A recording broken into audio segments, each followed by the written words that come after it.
નમસ્કાર વિદ્યાર્થી મિત્રો, આજે આપણે બેઝિક મેથ્સની અંદર એક ખૂબ જ અગત્યનો ટોપિક જેનું નામ છે ખૂણાનું કન્વર્જેશન એ જોવા જઈ રહ્યા છે. તો શું છે ખૂણાનું કન્વર્જેશન? ચાલો આજે આપણે એ જોઈએ. હવે આપણે આ કિંમતોવાળો કોષ્ટક જાણીએ છીએ કે sin 0 ની કિંમત શું થાય, 30 ની 45 60 અને 90 ની કિંમત શું થાય, ત્યાં સુધી આપણને ખબર છે. જ્યારે આપણે 11-12 સાયન્સની અંદર અભ્યાસ કરતા હોઈએ ત્યારે 90 થી આગળની કિંમતોની પણ આપણને જરૂર પડે છે દાખલા ગણવાની અંદર. તો માની લો કે અહીંયા sin 60 અને 90 પછી અહીંયા આપણે એકમ વર્તુળ જાણીએ છીએ. એકમ વર્તુળ શું હોય તો અહીંયા 0 ડિગ્રીથી ચાલુ થાય, અહીંયા પહોંચીએ એટલે 90 ડિગ્રી થાય, પછી અહીંયા પાછા પહોંચીએ એટલે 180 થાય, અહીંયા પહોંચીશું એટલે 270 થાય, અને આખું એક વર્તુળ પૂરું થાય એટલે 360 ડિગ્રીનો ખૂણો અહીંયા બને છે. હજુ આપણે વર્તુળ દોરવાનું ચાલુ રાખીએ તો ફરી પાછો અહીંયા ખૂણો કેટલો થવાનો છે? તો અહીંયા ખૂણો 360 પછી અહીંયા ખૂણો થાય 450 નો. હવે આગળ જતા જઈએ એમ બીજા 90 એડ કરીએ તો 540 થાય. હજુ આગળ જઈએ તો 630 નો ખૂણો બને, અને ફરી પાછા ત્યાં આવીએ એટલે 720 ડિગ્રીનો ખૂણો બને છે. આપણે એવું જાણીએ છીએ. તો હવે તમને એવું પૂછ્યું હોય sin 90 ડિગ્રીની કિંમત આપણે જાણીએ છીએ, sin 90 થાય 1. પરંતુ આપણને દાખલાની અંદર દાખલો ગણતા એવું કંઈક આવ્યું કે sin 120 ડિગ્રી બરાબર કેટલા? sin 130 ડિગ્રી બરાબર કેટલા? ટૂંકમાં આપણને 90 સુધી ખબર છે, પણ એનાથી આગળ જો કોઈ કિંમત આવે તો આપણે એનો જવાબ આપી શકતા નથી.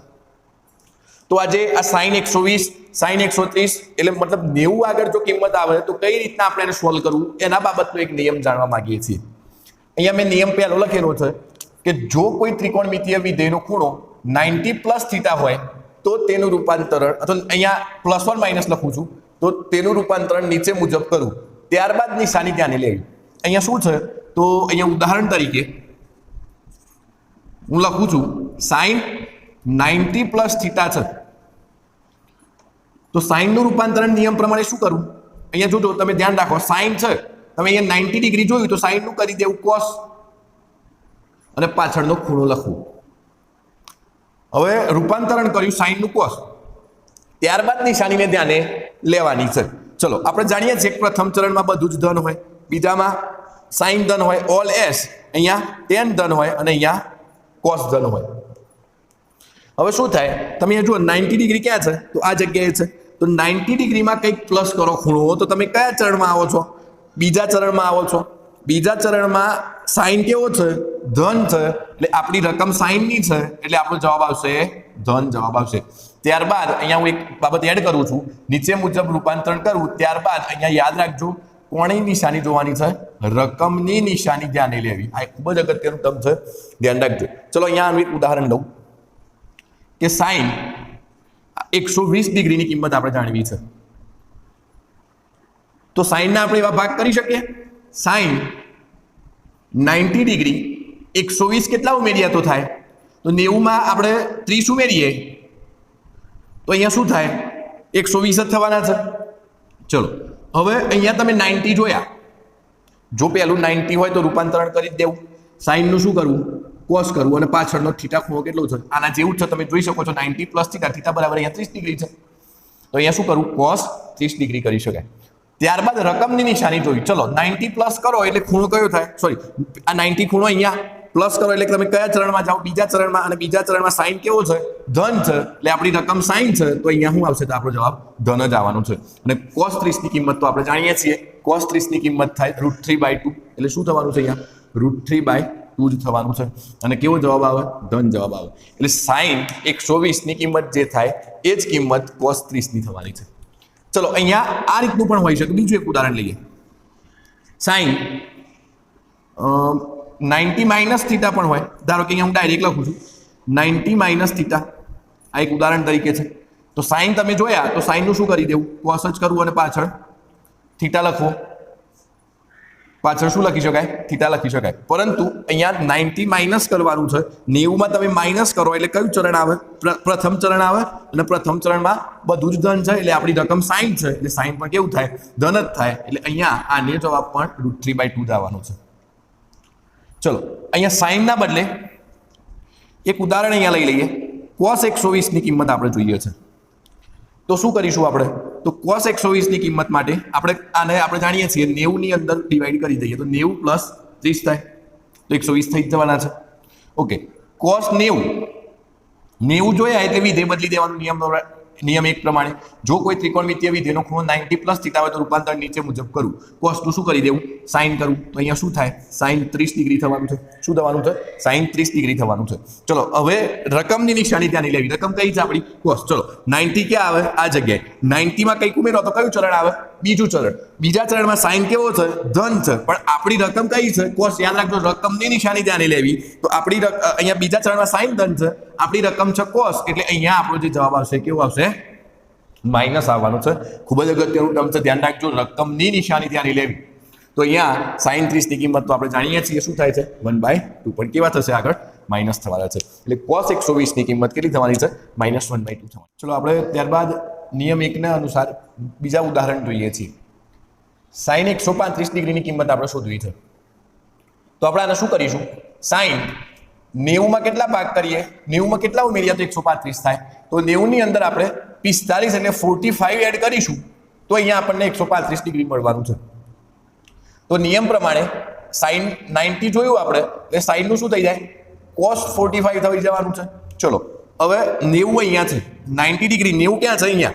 તો તમે 90 માં કંઈક પ્લસ કરો તો બીજા ચરણમાં આવો. બીજા ચરણમાં sin કેવો હોય?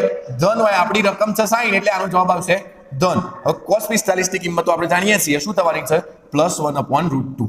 એટલે જે કિંમત cos 45 ની થાય એ જ કિંમત sin 135 ની થવાની છે. ચલો sin 150 ની કિંમત હવે આપણે શોધવી છે. તો આમાં પણ એ જ રીતના sin 90 માં કેટલા ઉમેરો તો 150 થાય? તો 90 માં આપણે 60 ઉમેરીએ તો 150 થવાના છે. તો 90 જોયા તો શું કરી દેવું? અહીંયા cos થીટા, પાછળનો થીટા 60 ડિગ્રી છે. ચલો હવે રકમ 90 પ્લસ કરો એટલે બીજું ચરણ. બીજા ચરણમાં sin કેવો છે આપણો? ધન છે. એટલે sin ધન હોય તો અહીંયા આપણો જવાબ આવશે ધન. યાદ રાખજો, રકમની નિશાની ધ્યાને રાખવાની છે. cos 60 ની કિંમત આપણે જાણીએ છીએ +1/2. બરોબર, આપણો જવાબ આવો થવાનો છે. આ તમે જાતે ટ્રાય કરો તો તમને સરળતાથી આવડશે અને તમે જાતે ગણજો પ્રેક્ટિસ માટે. ચલો cos 135 ની કિંમત આપણે શોધવી છે. તો શું કરીશું? cos 90 માં કેટલા ઉમેરો? 90 માં આપણે 45 ઉમેરીએ તો 135 થાય. ચલો cos 90 છે તો sin નું cos કરવું અને cos નું sin કરવું. તો અહીંયા શું થશે? sin 45 degree. ચલો હવે નિશાનીની વાત કરીએ. આ નિશાની ભૂલવાની નહીં, આપણે એ ધ્યાન રાખીશું. 90 માં પ્લસ કરીએ તો બીજું ચરણ. બીજા ચરણમાં sin ધન, આપણી રકમ છે cos, એટલે આપણો જવાબ આવશે માઇનસ. તો sin 45 ની કિંમત શું થાય? તો sin 45 ની કિંમત થાય 1/√2. પણ આપણે આગળ જવાબ માઇનસ આવ્યો છે એટલે અહીંયા થવાનું છે -1/√2 થવાનું છે. cos 150 ની કિંમત પણ એ જ રીતના શોધી શકાય. cos 90 માં કેટલા ઉમેરો તો 150 થાય? 60 ઉમેરો તો 150 થાય. તો આનો જવાબ થવાનો છે cos 60 ડિગ્રી. ચલો નિશાની શું થવાની છે? 90 પ્લસ કરો બીજું ચરણ. બીજા ચરણમાં sin ધન, આપણી રકમ છે cos, એટલે આપણો જવાબ આવશે માઇનસ. તો આ શું થવાનું છે? -cos 60 ની કિંમત થાય. cos 60 ની કિંમત થવાની છે. સોરી, મારી ભૂલ થઈ અહીંયા 90 જોયું તો sin નું cos ને cos નું sin. તો અહીંયા શું થાય? sin 60 degree. આપણી રકમ છે cos, એટલે આપણો જવાબ આવશે માઇનસ. sin 60 ની કિંમત શું થાય? તો sin 60 ની કિંમત √3/2 થાય. પણ આપણો જવાબ અહીંયા થશે -√3/2. આ જવાબ તમારે હોમવર્કની અંદર લખવાનો છે અને કોમેન્ટ સેક્શનમાં જણાવવાનું છે. આટલું નોટ ડાઉન કરી લો. ત્યારબાદ આપણે બીજો એક નિયમ જોઈએ છીએ. હવે આપણે અહીંયા નિયમ નંબર 2 જોવા જઈ રહ્યા છીએ. આપણે 90 ± થીટા હોય તો એની અંદર વિધેય બદલી દેવું, ત્યારબાદ રકમની નિશાની ધ્યાને લેવી, એવું આપણે જોયું હતું. હવે અહીંયા શું થાય કે જો કોઈ પણ ત્રિકોણમિતિય વિધેયની પાછળ 180 ± થીટા હોય તો રૂપાંતરણ નીચે મુજબ કરવું, ત્યારબાદ રકમની નિશાની ધ્યાને લેવી. આગળના નિયમની અંદર શું થતું હતું? 90 થીટા હોય તો sin નું cos થઈ જતું હતું, cos નું sin થતું હતું. જ્યારે અહીંયા એવું નથી કરવાનું. આપણે શું કરવાનું છે? sin નું sin જ રહેવા દેવું, cos નું cos જ રહેવા દેવું, અને ત્યારબાદ શું કરવું? રકમની નિશાની આપણે ધ્યાને લેવાની છે. ઉદાહરણ તરીકે અહીંયા હું લઉં છું sin 180 ડિગ્રી પ્લસ થીટા. આ વ્યાપક સ્વરૂપેનું ઉદાહરણ છે. તો આનો જવાબ થશે sin થીટા. ત્યારબાદ રકમની નિશાની ધ્યાને લેવાની છે. sin 90 અહીંયા થાય, sin 180 અહીંયા આવે. 180 માં પ્લસ કરો તો તમે કયા ચરણમાં આવો? ત્રીજા ચરણમાં આવો. ત્રીજા ચરણમાં કોણ ધન છે? તો tan ધન છે. આપણી રકમ છે sin, એટલે આપણો જવાબ અહીંયા આવવાનો છે માઇનસ. યાદ રાખજો, ચલો એના પછી આવું પણ હોઈ શકે cos 180 ડિગ્રી પ્લસ થીટા. તો અહીંયા 90 હોત તો સાઈનનું કોસ થાત ને કોસનું સાઈન થાત, પણ અહીંયા 180 છે તો કોસનું શું રહેશે? કોસ જ રહેવાનું છે અને પાછળ શું થાય? થીટા થાય. 180 પ્લસ થીટા એટલે ત્રીજું ચરણ, ત્રીજા ચરણમાં તો ટેન જ ધન છે, આપણી રકમ છે કોસ એટલે આ પણ જવાબ થવાનો છે માઇનસ. જનરલી આપણે સાઈન અને કોસની જરૂર પડતી હોય છે, પણ અહીંયા ટેનની પણ ચર્ચા કરીએ તો ટેનનું ટેન જ રહે, કોટનું કોટ જ રહે, સેકનું સેક જ રહે, કોસેકનું કોસેક જ રહેવાનું છે. વિધેય અહીંયા બદલાવાના નથી. ધારો કે અહીંયા આવું હોત ટેન 180 પ્લસ થીટા, તો આનો જવાબ થાત ટેન થીટા જ થાત. પણ 180 પ્લસ કરો એટલે ત્રીજું ચરણ, ત્રીજા ચરણમાં તો ટેન ધન જ છે એટલે આ જવાબ આપણો આવવાનો છે ધન. ટેન માટે પણ હોઈ શકે છે. આનું એક ઉદાહરણ લઈ લઉં કે ઉદાહરણ તરીકે આપણે 180 ની અંદર અહીંયા સાઈન 210 ની કિંમત આપણે જોઈએ છે. સાઈન 210 ની કિંમત આપણે જોઈએ છે. તો સાઈન 210 ની કિંમત શોધવા શું કરીશું? તો સાઈન અને 180 માં કેટલા એડ કરો તો 210 થાય? તો 30 એડ કરીએ તો 210 થવાના છે. તો 180 જોયા તો સાઈનનું શું રહેવા દેવું? સાઈન જ રહેવા દેવું અને પાછળનો ખૂણો થીટા કેટલો છે? 30 છે. ચલો એકમ વર્તુળમાં આવી જાઓ પાછા. 180 પ્લસ કરો એટલે ત્રીજું ચરણ થાય, ત્રીજા ચરણમાં ટેન ધન છે એટલે આપણી રકમ છે સાઈન, તો આપણો જવાબ આવશે માઇનસ. સાઈન 30 ની કિંમત તો આપણે જાણીએ છીએ, સાઈન 30 ની કિંમત થાય 1/2, પણ અહીંયા જવાબ શું આવશે આપણો? માઇનસ 1/2 આવવાનું છે. ચલો કોસ માટે હોત તો કોસ 210 ની કિંમત આપણને શોધવાની કીધી હોત તો એના માટે આપણે શું કરત? તો કોસ 180 પ્લસ 30 કરત. તો અહીંયા સાઈનનું 180 છે એટલે સાઈનનું સાઈન જ રહે, કોસનું કોસ જ રહે. તો શું થવાનું છે? Cos 30 degree. પણ અહીંયા ત્રીજું ચરણ થાય, ફરી 180 માં પ્લસ કરો તો ત્રીજા ચરણમાં તો ટેન ધન છે એટલે આ જવાબ પણ આપણો કેવો થવાનું છે? માઇનસ જ થવાનું છે. અને કોસ 30 ની કિંમત પણ આપણે જાણીએ છીએ એટલે આનો જવાબ થાય -√3/2. એટલે તમને આવા કોઈ પણ કન્વર્જેશન આપેલા હોય, 90 પ્લસ થીટા આપેલું હોય, અથવા તો તમને કોઈ પણ આ રીતના ખૂણા આપેલા હોય, તો તમે તમારી રીતના 90 પ્લસ થીટા અથવા તો 180 પ્લસ થીટા કરીને તમે અહીંયા આ રીતના એકમ વર્તુળ પરથી જવાબ લાવી શકો છો. અહીંયા ખૂબ જ ધ્યાન રાખવું કે રકમની નિશાની બંને નિયમોમાં ધ્યાન રાખવાની છે. દાખલા ગણવા માટે ખૂબ જ આ ટર્મ અગત્યનું છે. આ લેક્ચર ખૂબ જ અગત્યનું છે, 180 પ્લસ થીટા અને 90 પ્લસ થીટા વાળો.